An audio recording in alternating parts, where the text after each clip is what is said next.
Away from the central bank, let's delve into the retail space because the decision by managers of general merchandise game stores to dispose of 14 stores in East and West African countries paints a gloomy picture of the retail space on the continent. That's according to an investment analyst, Patrick Abankwaba. Massmart has already entered into discussions with a number of investors to understand the commercial viability of their interests as contained in a memo to staff.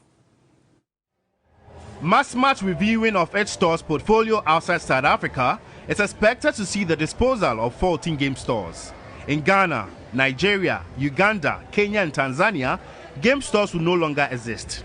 The South African retail giant hopes to sharpen management's focus and invest in high-returning assets.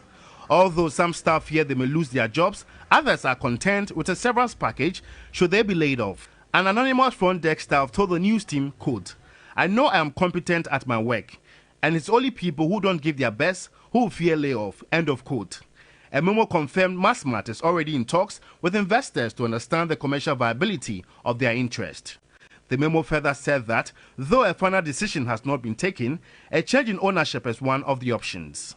For financial and investment analyst Patrick Abankwaba, Massmart's decision casts a dent on Africa's retail space.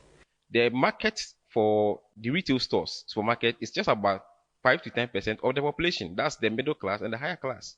And if you have a whole population between 5 to 10% of the population being your target market, and you look at COVID hitting most people in terms of their revenue, then of course it's going to have an impact on their profitability. And for that matter, I understand why they've taken that decision. But as to whether it's going to encourage other foreign companies to also come into the same space is something that we need to wait and see. He expects the new investors to reposition their focus to reap the entire net financial benefits from the retail space. Again, one thing that is affecting most of these retail shops has to do with rent that they are paying. They are paying sometimes the same rent that they are paying in developed countries.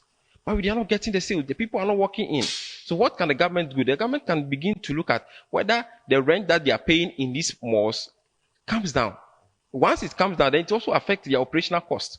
Then the profit that they are looking at, they may not be able to achieve them, but at least they will be able to achieve a profit that will make them stay in the country. Meanwhile, game sales from the rest of the Africa stores fell by 18.6% in rand terms in the 26th week ending June and by 5% in constant currencies due to continuous currency weaknesses.